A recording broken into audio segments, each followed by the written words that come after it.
Salut tout le monde, aujourd'hui on va voir une nouvelle intitulée La Dormeuse. Commençons maintenant. L'endroit, d'habitude désert, grouillé de monde en ce lundi matin d'été. Du monde en bleu dans le vert, de la forêt accrochée au pont.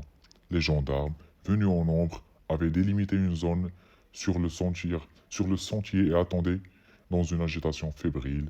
En contrebas, la route avait été barrée, le temps semblait suspendu. On entendit enfin le moteur caractéristique d'une vieille coccinelle. L'insecte blanc grimpa la route et s'arrêta au départ du sentier. Un homme en sortit, que le plus gradé des gendarmes accompagna vers les lieux avec une sorte de dévotion soumise. Tout ce que l'on pouvait dire, c'est qu'il était grand, mais rien ne semblait vraiment le caractériser.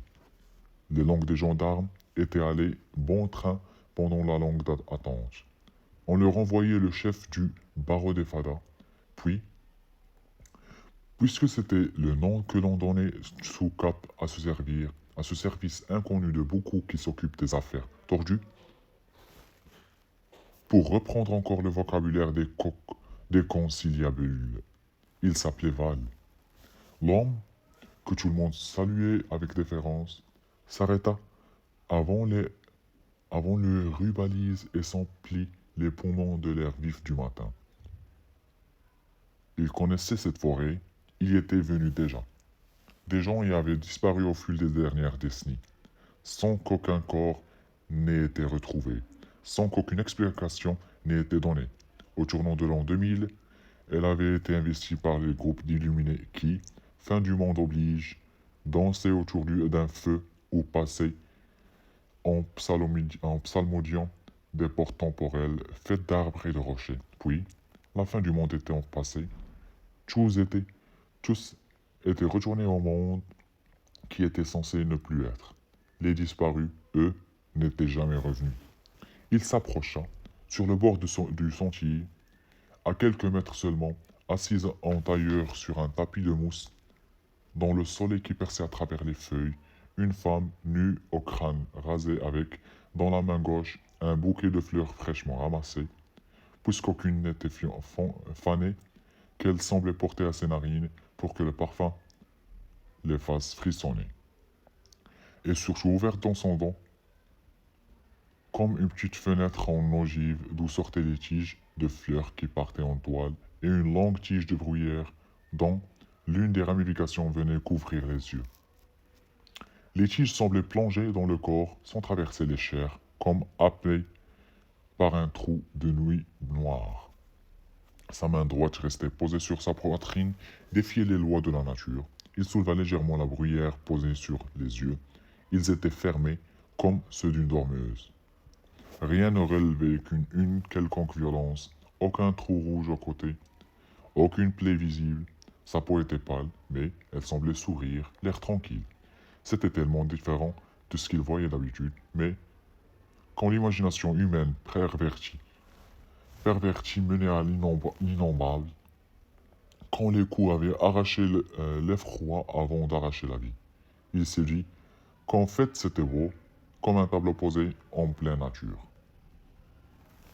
Sortant de la zone, il échangea quelques mots avec les gendarmes qui lui expliquèrent que le promeneur qui avait découvert le corps avait été emmené choqué à l'hôpital le plus proche, mais qu'il n'y avait rien de particulier à tirer de lui. Le rayon donnait ses consignes pour la traditionnelle enquête de voisinage ayant en l'occurrence un sens tout relatif. Il se réserva la visite de la maison qu'il avait aperçue plus haut, certainement l'habitation la plus proche de la scène de quoi d'ailleurs. Elle trônait sur un replat rocheux ouvert à tous les vents, juste au-dessus de la forêt, quelques champs en terrasse, quelques arbres tordus pour les rafales et, battus sur le roc, une vieille bâtisse aux murs de pierre déjointés, entourée de cabanons et de hangars ouverts débordant d'objets divers. Un vieux était assis devant sa porte ouverte, comme vissé sur la souche qui lui servait de siège, un béret sur la tête, un chat blanc sur l'épaule. La conversation fut courte. La brève description de la scène ne lui fit visiblement ni chaud ni froid. Il ne semblait en rien surpris ou apeuré. Au contraire, Une lueur de malice faisait rire ses yeux fatigués, comme un reste d'enfant espiègle, espiègle dans un corps de vieillard. Il montra au policier le mur de pierre qui l'entourait, dans lequel la végétation doucement se glissait. C'est comme ça ici. La nature mange tout, plus ou moins vite. Elle s'insinue partout. Elle prend tout. C'est comme ça qu'on finit ici. Mais vous ne le savez pas, vous autres. La seule chose bizarre, c'est que vous l'ayez trouvé au bord du chemin. Il montrait le tapis d'arbres un peu plus bas. Vous devriez aller faire un tour et ouvrir les yeux. Vous pourriez avoir des surprises. Moi, je vais faire ma soupe. Il rentra dans la maison, le laissant là, sans autre forme de congé. Val redescendit dans les bois, lentement. Le corps avait été enlevé. Le commandant lui confia, d'une voix blanche, qu'il avait fallu le dégager avec les racines qu'il avait poussées en dessous. Il se mit à arpenter la forêt, quittant les sentiers, s'enfonçant dans les taillis. Il s'efforçait de faire appel à sa raison quand un arbre, un rocher, un buisson lui paraissait avoir une forme humaine, mais ne pouvait se défaire des mots du vieillard. La forêt se transformait peu à peu à ses yeux en galerie de corps noueux. Les branches d'arbres en bras et jambes torturées ou déliées. Val vint et revint, jour après jour. La coccinelle vrombissait jour et nuit dans l'écho des montagnes. Le rapport du légiste lui parvint quelques jours plus tard. La mort semblait naturelle si l'on acceptait le fait que le corps semblait avoir été partiellement vidé de l'intérieur pour être rempli d'humus.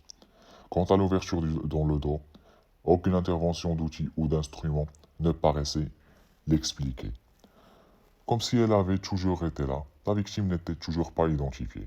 La nouvelle de cette mort mystérieuse se répandit dans la région. Et même au-delà, les gendarmes, désormais cantonnés à proximité, essayaient tant bien que mal de canaliser le flux des curieux et des médias. Tous les jours, ils voyaient passer Val, les joues de plus en plus creusées, la mine de plus en plus froissée, les yeux exorbités de quelqu'un qui ne dort pas.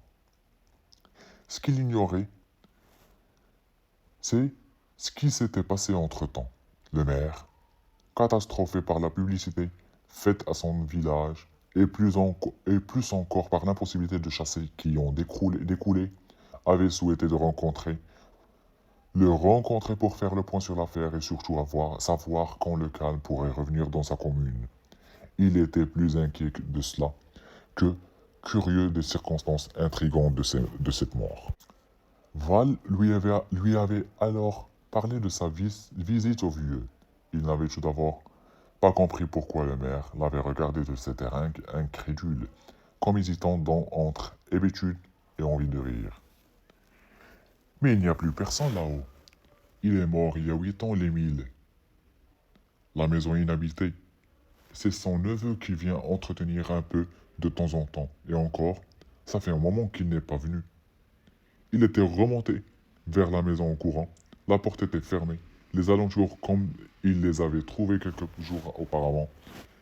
Il avait fait le tour des bâtiments, était revenu devant la maison.